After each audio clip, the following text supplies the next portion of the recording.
نہیں مل پا رہا ہے. جو اس کے لیے انسان کو سب سے پہلے خود کی اصلاح جو کہ بہت ضروری ہے, اور جو سب سے پہلے ہمارا جو مین ٹاپک ہے اخلاق کے اوپر, اچھا اخلاق اور برا اخلاق, کہ آپ اپنا پریکٹیکل لائف میں کیا انویسٹمنٹ کر رہے ہیں لوگوں کے اوپر, اس معاشرے میں. آپ جب گھر سے نکلتے ہیں آپ کا رویہ کیا ہے, شروع سے اپنے گھر کے ملازم سے لے کے آفس تک پہنچنے تک اور اپنے آفس کے کولیگز تک. آپ ایک دفعہ اپنے آپ کو اینالائز کریں کہ آپ کو کس طریقے سے آپ کس کو جواب دے رہے ہیں, کہیں کسی کی دل آزاری تو نہیں کر رہے. چونکہ حقوق العباد ایک ایسی چیز ہے جس کی معافی جب تک وہ بندہ نہیں دے تب تک آپ کو معافی نہیں ملتی. حقوق اللہ بے شک 5 نمازیں ہم پہ فرض ہیں, روزے رمضان جو ہم پہ فرض ہیں, حج ہم پہ فرض ہے, ساری چیزیں بھی آپ پوری کر لیں گے نا. اگر آپ حقوق العباد میں فیل ہیں تو حقوق اللہ بھی آپ کو پھر بے شک وہ بخشنے والی ذات ہے, لیکن آپ کو اس کا دل ضرور مطمئن کرنا ہے جس کا آپ نے دکھایا ہے. اور کسی نہ کسی ایک آدھ بندے کی آپ نے کہیں نہ کہیں ایسی دل آزارائی دل اس کا دکھایا ہوگا جس وجہ سے آپ کو کہیں نہ کہیں آپ کی لائف میں اسٹرگلز آ رہی ہیں. اور وہ بندہ اگر تھوڑی دیر ایمانداری سے اپنے آپ میں جھانک کے دیکھے تو وہ ڈھونڈ لے گا وہ کون سا بندہ ہے جس کا اس نے دل دکھایا ہے, یا اس کو ایک کھٹکا ہو رہا ہوگا کہ جی میں نے اگر اس دن یہ نہیں کیا ہوتا تو شاید آج میں اس مقام پہ نہیں ہوتا. یا میں نے فار ایگزامپل کچھ لوگ پیرنٹس کے ساتھ پوری لائف بدتمیزی میں گزار دیتے ہیں, کچھ سبلنگس کے ساتھ اپنی لائف بدتمیزی میں گزار دیتے ہیں, کچھ اپنے نیبرز کے ساتھ. یہ سارے وہ لوگ ہیں جس کی تعلیمات ایک انڈیویجول بندے کی, ہمارے نبی ایک بندے کی امپورٹنس اس کی اہمیت کے ساتھ بتا کے گئے, ایون نیبرز تک کی. تو پیرنٹس, سبلنگس, آپ کی اپنی اولادیں, آپ ان کے ساتھ ہی اگر ٹھیک نہیں ہے آپ کا رویہ اور آپ اپنے اخلاق میں کہیں نہ کہیں آگے پیچھے, تو آپ کبھی بھی اس چیز کو چیلنج نہیں کر سکتے کہ مجھے یہ چیز ملنی چاہیے تھی یا نہیں ملی. تو تکبر اور ایروگینس بڑا ہم نے کورٹوں میں گرتا دیکھا ہے, بڑا ٹوٹتا دیکھا ہے. بڑے لوگ اور وہ لوگ جو سچ میں ڈیزرونگ ہیں, خاموشی سے, اخلاق سے, طریقے سے, ٹیبل ٹاک کر کے وہ بچ جاتے ہیں. ان پہ اللہ تعالیٰ بھی اپنا رحم نازل کر دیتے ہیں. لیکن جو ضد پڑے رہتے ہیں نا کہ جی میں اس سے کیوں بات کروں گا, یا میں میں تو نہیں مطلب جھکنے کے لیے تیار, کیا پتا اوپر والا صرف آپ کے وہ تھوڑے سے جھکنے کا ویٹ کر رہا ہو, آپ کا تھوڑا سا جھکنا اس کو اتنا پسند آ جانا ہے کہ آپ کے باقی سارے مسئلے خود ہی حل ہو کہتے ہیں نا کہ کس طرح سے آپ کسی سے بات کر رہے ہیں, کس طرح سے آپ کے بیہیویئرز ہیں, کس طرح سے آپ کے بیہیویئرز میں بھی بڑا کاؤنٹ ہوتا ہے کہ کس طرح سے آپ کسی کے ساتھ پیش آ رہے ہیں. آپ چاہے باس ہیں, چاہے آپ ورکر ہیں, چاہے آپ گھر پہ آپ مالکن ہیں, چاہے آپ گھر کے جو ہے وہ آپ کے کوئی بھی family member who, but it all depends. آپ کی یہ اخلاقات, آپ نے صحیح کہا کہ اخلاقیات میں ہماری یہ چیز آتی ہے. تو میں ڈاکٹر صاحب کی طرف آؤں گی. ڈاکٹر صاحب یہ بتائیے گا کہ جب ہم یہ اخلاقیات کی بات کرتے ہیں اور جب ہم بات کرتے ہیں کہ کسی کے ساتھ ہمیں کیسے پیش آنا ہے, یہ ہمیشہ کہتے ہیں نا کہ یہ آپ کے بچپن سے آپ کو یہ چیزیں سیکھتی ہیں, فیملی سکھاتی ہے, آپ کے ارد گرد لوگوں سے آپ یہ چیزیں سیکھ رہے ہوتے ہیں. لیکن جب ہم دیکھتے ہیں کہ فرسٹریشن جو لوگوں میں وہ بڑھ رہی ہوتی ہے, اس کی کیا کوئی خاص وجوہات ہوتی ہیں کہ جس کی وجہ سے وہ سب چیزیں صحیح ہونے کے باوجود بھی ایک ہیومن خود جو ہے وہ بگاڑ میں آ جاتا ہے, یا اس کا جو ہے بیہیویئر وہ غیر اخلاقی ہونے لگتا ہے؟ کوئی وجہ ہوتی ہے کیا سب صحیح ہونے کے باوجود بھی ایک انڈیویجول کیوں خراب ہو جاتا ہے؟ بسم اللہ الرحمن الرحیم. ہمارے دونوں مہمانوں نے بڑی خوبصورت باتیں کی ہیں اور آپ نے بھی ابتدائی طور پر جو بات کی,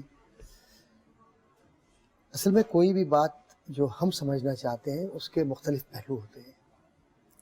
ہم اگر کہتے ہیں کوئی شخص کیوں خراب ہو گیا یا کوئی شخص اتنا متقی کیسے ہو گیا, تو اس کے کچھ ریزنز ہوتے ہیں جس کو سمجھنے کے لیے آپ کو یہ دیکھنا ہوتا ہے کہ اس شخص کا خود کا پس منظر کیا ہے, اس کی تربیت, اس کا ماحول, اور جو بنیادی بات ہے کہ جو شخص بگڑا ہے اس بگاڑ کے اندر اس کے خون کے اندر کیا چیز گئی ہے. رزق حرام برباد کرتا ہے انسان کو. میں وہاں سے شروع کرتا ہوں. ہاں. اور وہیں سے پھر وہ تکبر, کیونکہ شیطان میں یہ طاقت ہے کہ وہ جسم میں جو خون ہے اس میں وہ گردش کرتا ہے. حدیث موجود ہے اس کے اندر. جب وہ گردش کرتا ہے تو وہ it creates a direct impact on your thought and convert your mindset, and it sends you proper communication through its own wishes and own decision. کہ تم میرے سب آرڈینیٹ ہو. سائیکیٹرسٹ بہت بڑے بڑے جو لوگ ہیں وہ جب سبجیکٹ کو سامنے رکھتے ہیں تو اچھے بھلے آدمی کا دماغ کو بند کر کے وہ اپنی مرضی کے مطابق کہلواتے ہیں, ایسی چیزیں موجود ہیں. Yes.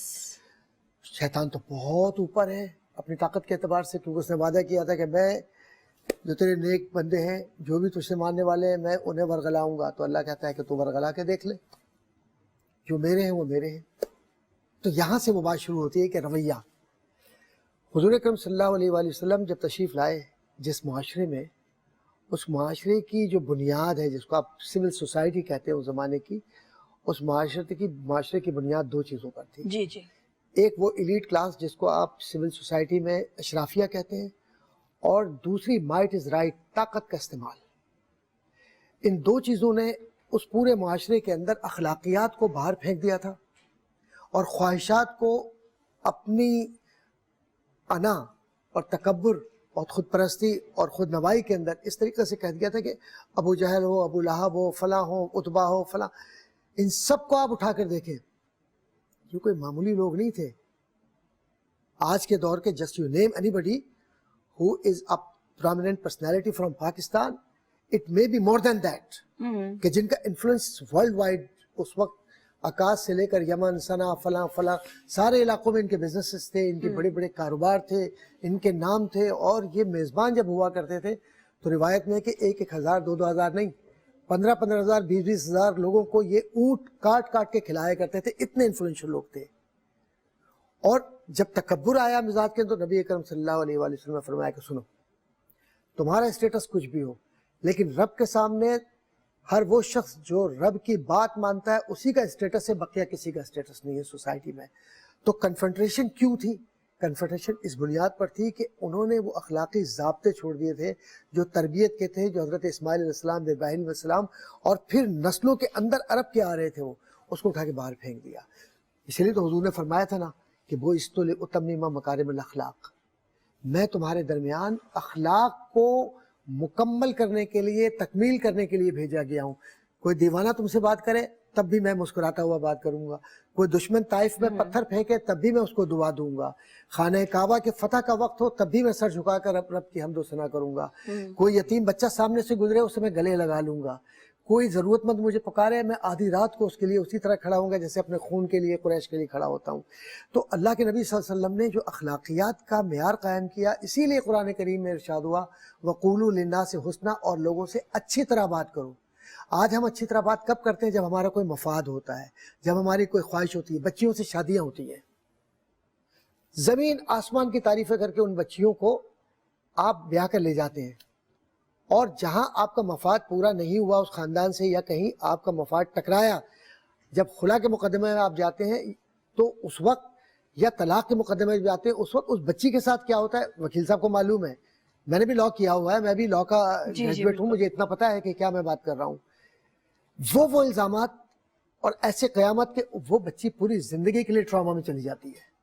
اس وقت یہ احساس نہیں ہوتا کہ ہم کسی کی بچی پر الزام لگا رہے ہیں تو ہماری بہن بیٹی بھی ہے, ہم جس کو اس طرح گھسیٹ رہے ہو. تو بات یہ ہے, چھوٹے سے مفاد کے لیے ایک بزنس کو آپ کو ٹھیک کروانا ہے نا, تو آپ اپنے دوسرے بزنس کے اوپر الزام لگانے کے لیے آپ سوشل میڈیا کو استعمال کرتے ہیں, لوگوں کو استعمال کرتے ہیں, ہائر کرتے ہیں, اور پوری لابنگ کر کے اس کو جب تک برباد نہ کر دیں, جب تک وہ قبر کے اندر نہ اتر جائے. آپ کے سامنے مثالیں موجود ہیں کہ جو بڑے بڑے نامور لوگ تھے جو ٹیلی ویژن کے اوپر نظر آتے تھے, ہم نے کیا کیا مذہبی پروگرام کے تھے نا, اخلاقی اعتبار سے تو اختلاف کسی کا کسی سے, غلطی کسی سے بھی ہو سکتی ہے, لیکن اللہ آپ کو اس کی اجازت نہیں دیتا تھا کہ آپ کسی کو اس جگہ تک پہنچا دیں جہاں سے اس کے پاس سانس لینے کی بھی مہلت نہ ہو.